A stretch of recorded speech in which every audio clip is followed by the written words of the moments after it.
আইন সন্তুষ্ট হয়ে আমাকে আজকে জামিন দিয়েছেন। অনেক ভালো লাগতেছে। আমাদের দেশের আইনের প্রতি আমার শ্রদ্ধা সম্মান আরো বাড়তেছে।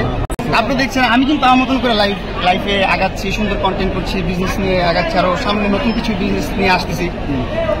সবকিছুর মধ্যে আমি আমার মতো ঠিকঠাক আছি, আমি স্বাভাবিক জীবনযাপন করতেছি। এর মধ্যে শুধু ঝামেলাগুলো করতেছি, মামলা মোকদ্দমা।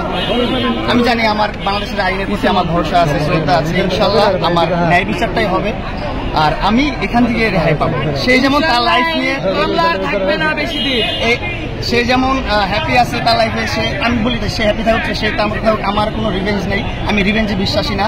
যদি আমার সাথে কেউ কোনো খারাপ কিছু করে থাকে, রিভেঞ্জ অফ নেচার আছে, নেচার তাকে কিছু বুঝাবে। আমার কোনো রিভেঞ্জ নেওয়ার কিছু নেই। আমি কারো কাছ থেকে কোনো পরিচয় চাই না, কোনো রাগ খুব চাই না। আমি চাই নর্মাল একটা লাইফ লিড করতে দেখছি সবার কাছে থেকে আমার চাই। ভাই একটু জানতে চাই ভাই, কি মামলায় আজকে ছিল হুমকি।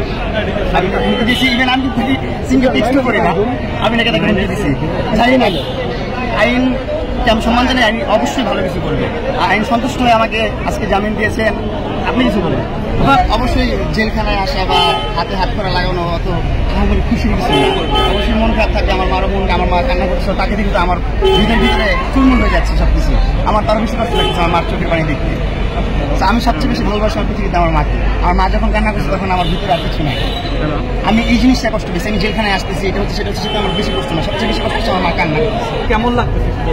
অনেক ভালো লাগতেছে। আমাদের দেশের আইনের প্রতি আমার শ্রদ্ধা সম্মান আরো বাড়তেছে। ইনশাল্লাহ আইনজীবী যারা আছে, যারা অনেক ভালো আছেন, তাদের সবার জন্য অনেক অনেক ভালোবাসা দেওয়া থাকবে। আমি চাবো যে আপনার এই ছোট ভাইটাকে যেভাবে পারেন সেই ঠিক আছে। তো আমি বলে দিলাম আমার বার্তা, সে তার মতন তার জীবনযাপন করবে, সমস্যা নাই। আমি তো তাকে কখনো কোনো কিছু নিয়ে পুক করি না, কখনো ডিস্টার্ব করি না। আমার সোশ্যাল মিডিয়াতে আপনি দেখবেন না আমার কোনো অশ্লীলতা আছে বা অশ্লীলতা করছি, আমি আমার কথা পাবেন না। আপনার যদি দেখাতে পারেন, আপনার যে শাস্তি দেবেন আমি কিন্তু নিজেকে পরিবর্তন করছি, কিন্তু করতে দিচ্ছে না। এবং পঞ্চমবার ফেস করতেছি মামলা। একটা মামলা খারিজ হয়ে গেছে, আর যেটা সাইবার ক্রাইম মামলা ছিল, মামলা আমার করার কথা ছিল, কিন্তু আমার আগে সেই করে ফেলছে, সে রিকভারি করে এখান থেকে চলে গেছে। ইটস ওকে, আমার কোনো মামলা টামলা করতে চাই না, আমি মামলায় যাবো না কখনো। আমি চাই সে আমাকে এই জিনিসগুলো থেকে মুক্তি দিয়ে তার মতন যেহেতু লাইফ।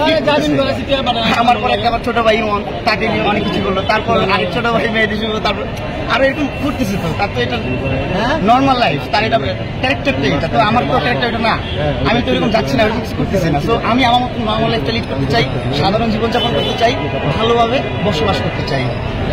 পাল্টা কোনো মামলা করিনি আর করতেও চাই না। আমি বললাম না আমি রিভেঞ্জে বিশ্বাসী না। আইন আমি সম্মান জানাই, আইন অবশ্যই ভালো কিছু করবে। আইন সন্তুষ্ট হয়ে আমাকে আজকে জামিন দিয়েছেন। আপনি কিছু বলেন? তো দেখতেছেন যে আসলে এই যে আব্দুল আল মামুন ওরফে প্রিন্স মামুন, হ্যাঁ, তারকে একের পর এক, ঠিক আছে, মিথ্যা এবং হয়রানিমূলক মামলা, হ্যাঁ, এই যে আজকের যে বাদী লাইলা, উনি একের পর এক মামলা করে যাচ্ছে। আজকের যে মামলাটাই ওকে নিয়ে আসছে, এটা ক্যান্টনমেন্ট থানার একটা মামলা।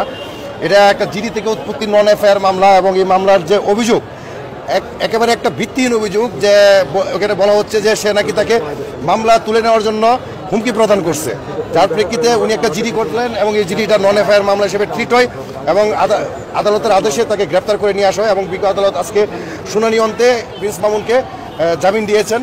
তো আমরা আদালতের প্রতি সন্তুষ্ট। হ্যাঁ, আপনারা দোয়া করবেন। ও আসলে একটা স্বাভাবিক জীবনে আসতে চাচ্ছে, কিন্তু ওর বিরুদ্ধে যে একের পর এক মিথ্যা এবং হয়রানিমূলক মামলাগুলো করতেছে, ঠিক আছে, সেই ব্যাপারে আপনারাও সজাগ থাকবেন। আমরা আদালতের প্রতি শ্রদ্ধাশীল।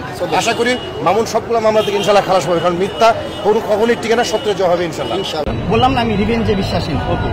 আমি তো এরকম যাচ্ছি না, এরকম কিছু করতেছি না। তো আমি আমার মতন নর্মাল লাইফটা লিড করতে চাই, সাধারণ জীবনযাপন করতে চাই, ভালোভাবে বসবাস করতে চাই।